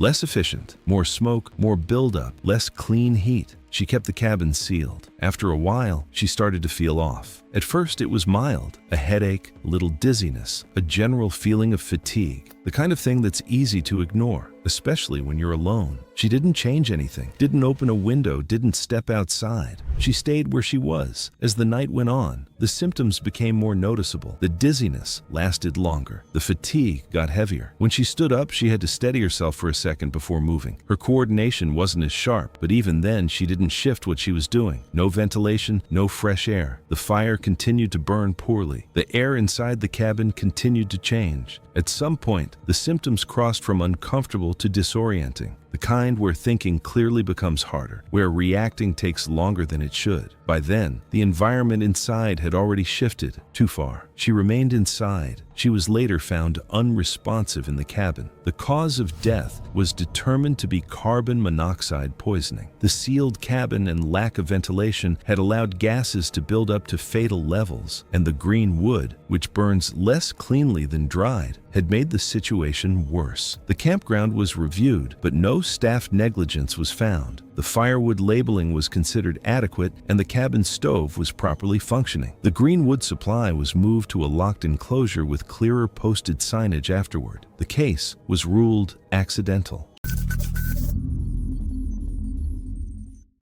It was October 9th, 2017. Early evening light faded across a public park in the southern United States. Joggers completed their last laps as dog walkers drifted toward the exits before dark. The air was still, the ground dry, and visibility clear, conditions that usually kept encounters brief and uneventful along the paved path.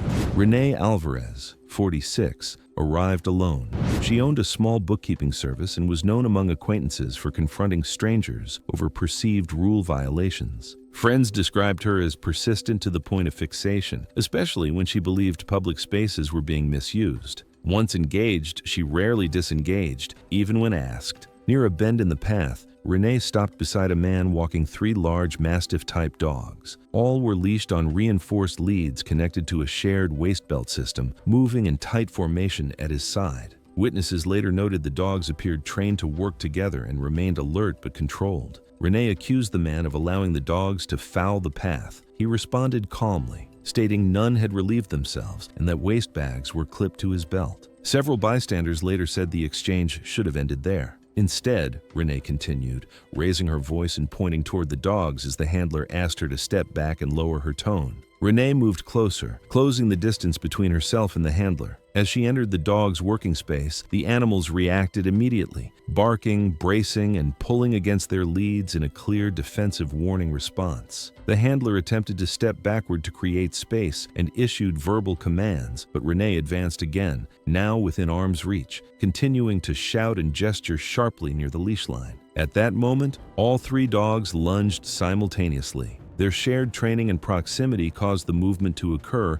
as a single action rather than separate reactions. The combined force pulled the handler off balance. His footing failed, and the leash system slipped as he fell sideways onto the path. Renee was knocked down almost immediately. The dogs attacked her arms, neck, and upper torso in a rapid, sustained defensive response lasting seconds rather than minutes. Witnesses described violent movement and repeated biting consistent with a perceived threat to their handler. The handler attempted to regain control, striking and pulling at the dogs, but was unable to stop the attack immediately due to their combined strength and momentum. Bystanders screamed and scattered. Several people attempted to intervene but retreated when the dogs turned outward defensively, snapping and posturing when approached. Park security officers already stationed elsewhere in the park responded within moments after radio calls from witnesses. Using auditory deterrents and physical barriers, they separated the animals approximately 40 seconds after the initial lunge. Renee was unresponsive when the dogs were pulled away. Blood pooled rapidly beneath her from wounds to the neck, forearms, and upper chest.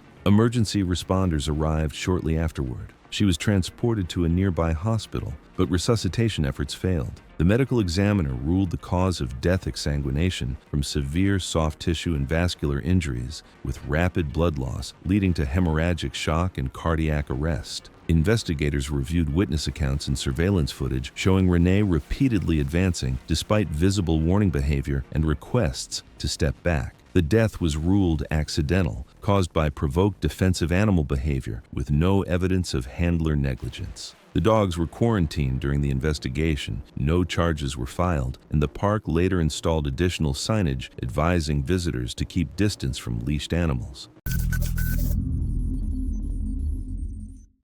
It was March 3, 2017, in Dayton, Ohio. A layer of gray cloud cover hung low over a commercial strip where a small independent coffee shop occupied the corner of a brick storefront. The sidewalks were damp from overnight rain, reflecting muted traffic lights at the intersection. Inside, fluorescent lights reflected off freshly mopped white tile floors. A waist-high swinging gate separated the customer area from the narrow workspace behind the counter. The hum of refrigeration units blended with the hiss of pressurized steam from the espresso machine. Liddy Spoff, 41, worked part-time at a dental office, managing front desk duties. Outside of work, she maintained an active social media presence, documenting what she described as poor customer service. Over several years, she posted detailed complaints about minor inconveniences, often including photos and demands for refunds. Those familiar with her described a pattern. When told something could not be done, she often tried to prove it could. That morning, she ordered a latte and instructed the barista to make it exactly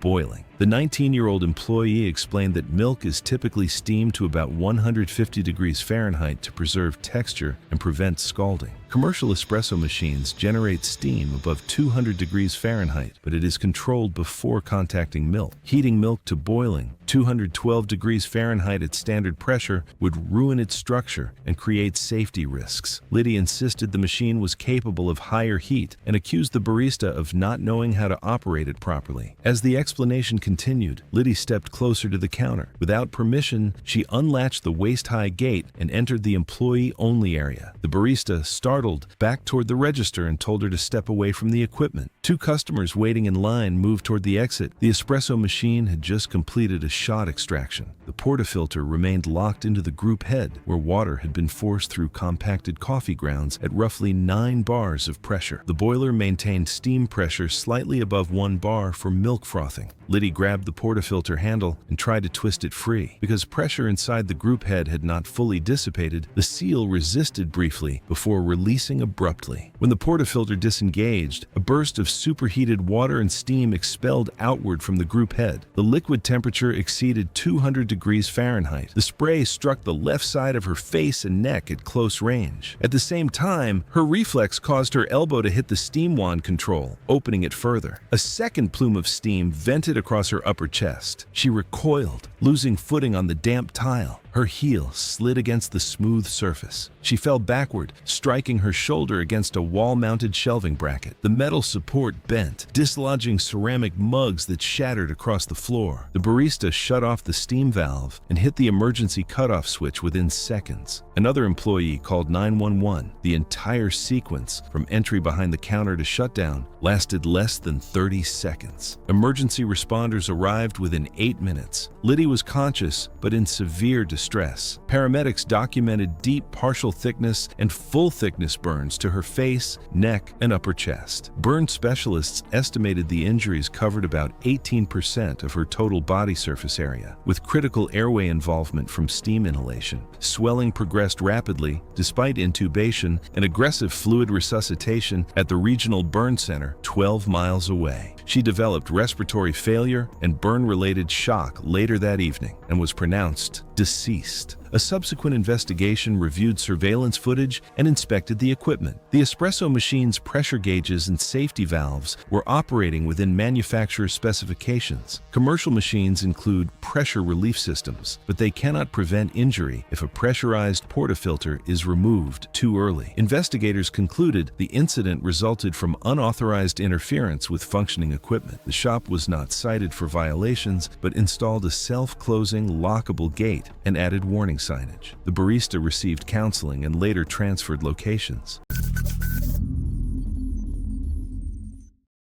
It was a Saturday morning in mid-January 2017 in a quiet residential neighborhood on the western edge of Portland, Oregon. The sky was flat and gray the way it gets in January out there, and the streets were mostly empty by the time Petra Windholm sat down at her kitchen counter and started preparing what she had decided would be the centerpiece of her entire wellness philosophy.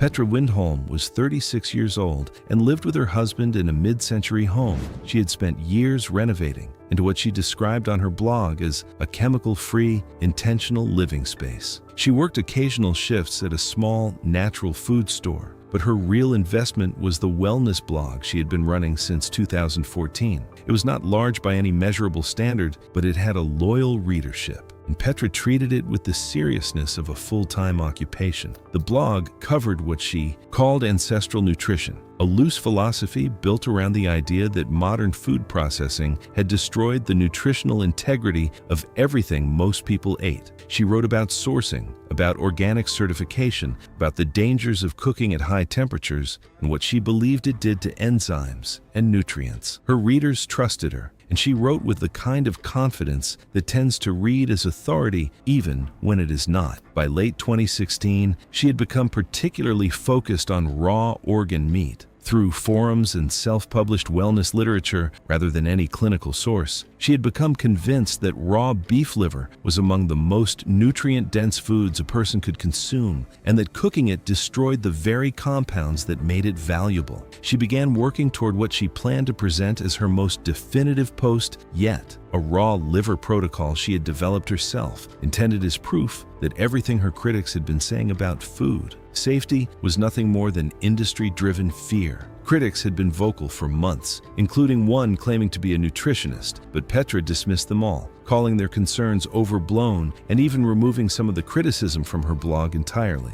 That last part is what gets me. She was not just confident, she was actively cutting out the voices telling her to slow down. She sourced what she believed was a premium grass-fed beef liver from a local supplier and stored it in her refrigerator for 2 days before use. Raw beef liver carries a significant salmonella risk that proper cooking eliminates entirely, but that no amount of sourcing quality can guarantee against. Petra knew the concern existed and had addressed it on her blog before, arguing that organic certification made it irrelevant. It did not. On the morning of January 14th, she prepared and consumed a substantial portion of the liver raw. Her husband was home and later recounted that she had been in good spirits, treating the whole thing as a milestone. Symptoms began within 18 hours, nausea first, then cramping, and a steadily climbing fever. Petra attributed it to what she called a detox response and did not seek any help, telling her husband the same thing she had told her readers for years,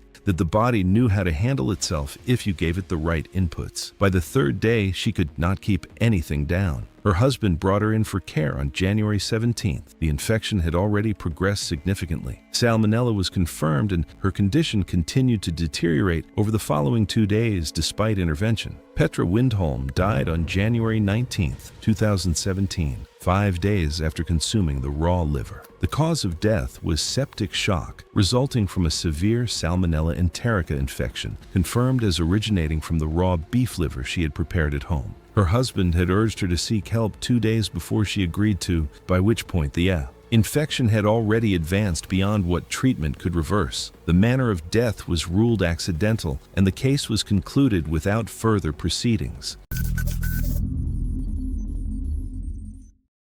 It was March 9th, 2017, along a Bahamas cruise route where the evening air stayed warm and steady, and inside the dining area, everything followed a familiar flow. Plates moved from kitchen to table, staff navigated tight spaces, and conversations blended into a low, constant noise. Nothing about the room demanded attention. Davina Squab was 52, working in a customer-facing role, and from what was later documented, she relied heavily on her own judgment when something felt minor. If a problem didn't seem serious, she treated it that way, and when others disagreed, she dismissed them, framing concern as unnecessary interference. Earlier that day, she went to the ship's medical area because of chest discomfort. The recommendation was simple: further evaluation. She declined, questioning the need for tests and insisting thinking staff were overreacting. When advised again, she became impatient, stating she knew her own body better than anyone there before leaving against guidance. The interaction was recorded. The symptoms didn't resolve and persisted throughout the day. By dinner, nothing outwardly seemed wrong. She sat, ordered food, and stayed engaged. To others, it looked normal, not the continuation of something already developing. Then, small changes began. Pauses when shifting, hesitation before standing, one hand resting on the table longer than expected. Individually, nothing stood out. Together, something was off. The disagreement started over her meal. When it arrived, she said it wasn't prepared as requested. The waitress offered to fix it, but the interaction shifted. What should have been simple escalated. Her tone sharpened, cutting off explanations and redirecting blame toward staff, as if the situation needed to stay under her control. This is where the crew's role becomes the focus of the investigation. At least 2 dining staff observed visible changes in her condition during the dispute: sweating, postural instability, labored breathing. One staff member, per later testimony, recognized the signs as potentially medical and considered radioing for assistance. That call was not made. Instead, the priority remained de-escalating the service complaint. A supervisor was contacted, not medical personnel, and the supervisor's instruction was to manage the guest and avoid drawing attention to the situation on the floor. That decision created a gap. Had the radio call gone to medical at the point when symptoms were first observed, estimated to be roughly 11 to 14 minutes before collapse, response personnel would have been en route while she was still conscious and responsive. The ship's medical team was stationed 2 decks below. Standard transit time to the dining area was under 3 minutes. Instead, no call was made until she fell. Her stability continued to decline. She leaned harder on the table, her grip tightening as her breathing grew heavier. Witnesses noted the mismatch, the argument still ongoing while her body was visibly failing underneath it. The room kept moving. Staff nearby continued managing the floor. Then it gave out. Her grip tightened briefly before she dropped forward, striking the table and falling unresponsive. There was no attempt to break the fall. The radio call went out at that moment, not before. Crew responded. The area was cleared and medical personnel arrived, but the timeline now carried weight. From the point symptoms were first observed to the point the medical team was contacted, approximately 13 minutes had passed. From contact to arrival, 3 more. Total elapsed time between first visible signs and the beginning of resuscitation efforts, 16 minutes. In cardiac events of this type, that window is not neutral. It is the margin. Resuscitation was attempted. Despite sustained effort, there was no return of stable vital signs. Investigators reviewed the full sequence: her earlier refusal of evaluation, the progression during dinner, the staff observations, the supervisor's decision, and the delayed call. The findings were not confined to her choices alone. The report acknowledged that her refusal of medical care earlier in the day was a contributing factor. It also concluded that trained crew members identified visible distress consistent with a medical emergency and did not act on established protocol. The supervisor's instruction to prioritize guest management over medical escalation was flagged as a procedural failure. The final report listed the cause of death as cardiac arrest following an untreated myocardial infarction. A secondary finding noted that crew response delay reduced the probability of successful intervention, and that the outcome, while not certain to have been different, was made significantly less recoverable by the time resuscitation began. Davina Squab didn't collapse without warning. Neither did the response. Both had room to go differently, and in this case, the one that could have been controlled wasn't. That's what the investigation found, and that's what made it harder to close. It was the afternoon of March 14, 2016, in Flagstaff, Arizona. A small ceramics and pottery studio tucked along a quiet commercial strip was running its usual weekday class, the kind of place that smelled like wet clay and wood polish. It was the kind of place where people came to slow down, which made what happened that afternoon all the more avoidable. Nadine Feller, 47, worked as a property manager on the north side of Flagstaff, handling a small group of rental units and coordinating repairs for owners who relied on her judgment. Over time, that authority kind of followed her everywhere. She walked into any space like it was partly her responsibility. If something felt off to her, she'd say something. Sometimes she'd just step in and fix it herself. She signed up for a beginner pottery class 3 weeks earlier after her doctor suggested finding a low-stress hobby. Since then, she'd already complained about the class schedule, mentioned the room temperature more than once, and questioned the type of clay being used. She wasn't really there to learn ceramics.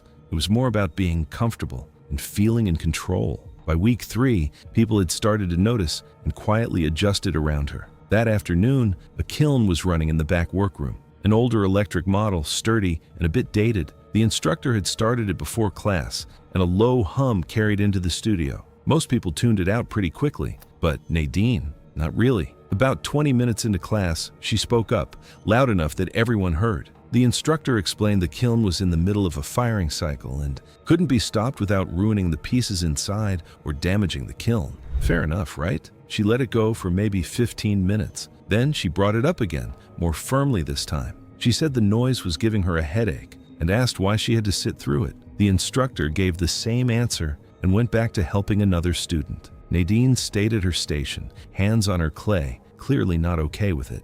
Not the kind of quiet where you move on, the kind where you're thinking, so what now? The kiln kept humming. Her irritation didn't go anywhere, and eventually those two things turned into a decision that made perfect sense to her, and none at all to anyone else. While the instructor was occupied with 2 students at the front of the studio, Nadine pushed back her chair and walked down the hallway to the back workroom. She located the power cable along the base of the kiln and unplugged it from the wall outlet. The hum stopped immediately. She stood there for a moment in the sudden quiet, apparently satisfied. Then she reached for the latch on the kiln door and pulled it open. The heat that pours from a kiln running at approximately 1,900 degrees Fahrenheit doesn't announce itself. Nadine caught the full force of it the moment the door swung open. Face, throat, lungs, before she could step back. A student in the hallway saw her stagger and collapse against the wall. The instructor arrived within moments to find her conscious but struggling to breathe,